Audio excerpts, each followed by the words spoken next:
अगर रात को कोई आपका दरवाजा खटखटाए और आपका नाम पुकारे तो दरवाजा मत खोलना। ये कहानी 1984 कर्नाटका के एक छोटे से गांव पनवारी की है। गांव में कुछ दिनों से हलचल मची हुई थी। गांव का कोई ना कोई मर्द गायब हो रहा था। तब उस गांव के लोगों ने एक पुरानी बात याद की। उनके दादा परदादा के जमाने में भी ऐसा ही कुछ हुआ करता था। एक औरत की आत्मा गांव में घूमती थी जिसके पति को धोखे से मारा गया था। कहते हैं पति के मौत के बाद उस औरत ने आत्महत्या कर ली थी और उसने गांव को एक श्राप दिया था। मैं लौटूंगी और तुम्हारी संतानों को अपने साथ ले जाऊंगी। इसीलिए लोगों ने अपने घर के बाहर नाले बार लिखना शुरू किया। ये खबर सुनकर वेंकट नाम का एक रिपोर्टर उस गांव में पहुंचा। शाम के कुछ 6 ही बजे होंगे। वेंकट ने देखा कि लोग अपनी दुकानों को बंद कर कर अपने घर लौट रहे थे। वेंकट ने देखा कि घरों के बाहर कन्नड़ा में नालेबा यानी कि कल आना लिखा था। वेंकट ने उस गांव के एक पुजारी को रुका के पूछा कि गांव में चल क्या रहा है। तब उस पुजारी ने बताया कि गांव में एक लाल साड़ी वाली चुड़ैल घूम रही है। वो रोज रात में घर घर जाके दरवाजा खटखटाती है और घर के अंदर जो भी मर्द है उसका नाम पुकारती है। कोई भी आदमी उसकी आवाज को नजरअंदाज नहीं कर पाता और दरवाजा खोल देता है। फिर वो चुड़ैल उसे वश में कर लेती है और कहीं दूर ले जाती है और मार देती है। इतना कह के वो पुजारी अपने घर चला गया। वेंकट को भी अपने न्यूज़पेपर के लिए एक बहुत ही अच्छी कहानी मिल गई। मगर वापस जाते हुए वेंकट का स्कूटर खराब हो गया। फिर अचानक से वेंकट को लगा कि उसके आसपास कोई है। वो स्कूटर को लेके जल्दी जल्दी आगे बढ़ने लगा, मगर किसी ने बहुत ही मीठी आवाज में उसका नाम पुकारा। वेंकट ने अपने स्कूटर के आईने में एक लाल साड़ी पहनी हुई औरत को देखा जो हवा में झूल रही थी। वेंकट ने अपना स्कूटर वहीं छोड़ दिया और डर के मारे जाके एक खाली घर में छुप गया। मगर दरवाजे पे खटखटाहट होने लगी और वेंकट को अजीबोगरीब आवाजें सुनाई देने लगी। कुछ देर बाद जब आवाजें शांत हो गई तब वेंकट ने हिम्मत करके दरवाजा खोला। वहां कोई नहीं था, पर अचानक से वो चुड़ैल वेंकट के सामने आ गई। अगले दिन वेंकट उस घर में बेहोश मिला। वेंकट को कुछ समझ नहीं आया कि उसके साथ हुआ क्या। गांव के लोगों का ये मानना था कि वेंकट को इसीलिए कुछ नहीं हुआ क्योंकि वो उस गांव का नहीं है और इसीलिए वेंकट बच गया। तो कैसी लगी आपको नालेबा की कहानी, मुझे कमेंट्स में जरूर बताना और ऐसी वीडियोस देखने के लिए मुझे फॉलो कर लेना।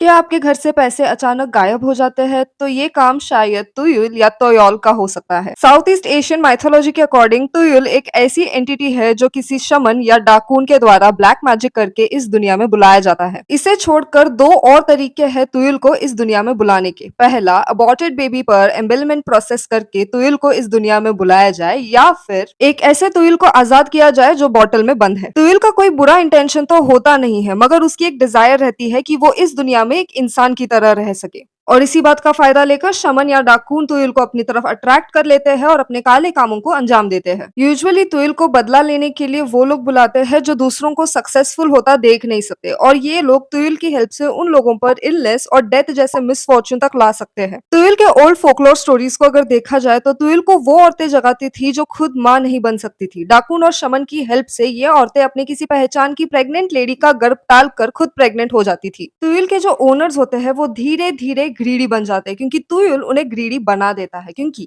तुयुल को हर काम को अंजाम देने के बदले कुछ ना कुछ ऑफरिंग्स चढ़ाई जाती है, जैसे कि कुछ toys, clothes, cup of milk, sweets या फिर ब्लैक कैंडल। तुयुल के ओनर्स कभी कभी इतने ग्रीडी हो जाते हैं कि वो अपने इन्फेंट्स को भी तुयुल को एज एन ऑफरिंग चढ़ा देते हैं, और इसी वजह से प्रेग्नेंट औरतों को तुयुल से खतरा होता है, क्योंकि तुयुल इन्फेंट्स को डायरेक्टली कंज्यूम करके अपनी शक्तियां बढ़ा सकता है। पुराने सुपरस्टिशंस के अकॉर्डिंग अगर घर से अचानक से गोल्ड, ज्वेलरीज या फिर पैसे गायब हो जाए तो इसका ये मतलब था कि आसपास तुयुल है। इसीलिए लोग अपने वेल्थ के साथ नीडल रखते थे। कुछ लोगों का ये मानना था कि तुयुल मार्बल्स और टॉयज को देख के डिस्ट्रैक्ट हो जाता है और बच्चे की तरह मार्बल से खेलने लगता है और अपना काम तक भूल जाता है। इसीलिए लोग अपने घर में मार्बल से भरा हुआ बाउल रखते थे। और तो और तुयुल को अपना ही रिफ्लेक्शन देखना पसंद नहीं होता, इसीलिए लोग अपने पैसों के साथ मिरर रखना प्रेफर करते थे। तुयुल को काम खत्म होने के बाद रिचुअल्स परफॉर्म करके बॉटल में या फिर जार में बंद कर दिया जाता था और पानी या नदी में फेंक दिया जाता था या फिर जमीन में दफना दिया जाता था। जिस बॉटल में तुयुल को रखा जाता था उसे संभालना बहुत ही मुश्किल काम होता था, क्योंकि उस बॉटल में जो लिक्विड होता था वो एक डेड इन्फेंट के कॉर्प्स को जलाने के बाद जो ऑयल डिराइव होता है वो डाला जाता था उस बॉटल में। और अगर ये बॉटल गलती से भी टूट जाए या फिर रिचुअल्स ठीक से परफॉर्म न किया जाए तो तुयुल generation to generation pass down हो जाता है। तो ये था तुयल का ओरिजिन। अगर आपको शाकचुन्नी की कहानी सुननी है तो आप ये रील पे क्लिक करके शाकचुन्नी की कहानी देख सकते हो। And do let me know in the comments which folklore you wanna listen next and follow for more. West Bengal में बहुत से फोकलोर्स है जैसे कि ब्रह्म दैत्य, दायनी, मीछोबूत, भूलो, घोरापाक, निशिदत्त और उन्हीं में से एक है शाकचुन्नी। शाकचुन्नी या तो एक विडो की आत्मा होती है या फिर अगर एक न्यूली वेडेड ब्राइड शादी के कुछ ही दिन या महीनों में किसी कारण मर जाती है तो उसकी आत्मा शाकचुन्नी का रूप ले लेती है। ये एक ब्रह्म पिशाच का फॉर्म है जो मरने के बाद पेड़ों पे रहता है। शाकचुन्नी यूजुअली शादी के जोड़े में या फिर सफेद कपड़ों में नजर आती है और ये एक ऐसी स्पिरिट है जो बहुत जल्दी ऑफेंड हो जाती है। यूजुअली शाकचुन्नी उसी घर को टारगेट करती है जिस घर में उसकी शादी हुई रहती है मरने से पहले। और अगर उस घर में कोई भी न्यूली वेडेड ब्राइड आती है तो वो उस ब्राइड को पोजेस कर लेती है और फिर उस ब्राइड के बॉडी को यूज करके अपनी मैरिटल लाइफ को फिर से जीने की कोशिश करती है। शाकचुन्नी की आत्मा लस्ट और रिवेंज जैसे इमोशंस पे काम करती है। जो औरतें शाकचुन्नी से पोजेस हो जाती है उनके बिहेवियर में भी चेंज नजर आने लगता है। जैसे कि वो औरतें बहुत ज्यादा प्रोडक्टिव हो जाएंगी, घर वालों के साथ बहुत पोलाइट और कामली बिहेव करेंगी, मगर ह्यूमन फूड के लिए इनका एपिटाइट गिर जाता है। अपने ही हाथ को खा लेना या फिर अपने ही बॉडी पार्ट्स को जला देना इज क्वाइट कॉमन। ऐसा कहा जाता है अगर हल्दी के रूट को जलाकर भूतों के नाक के पास रखो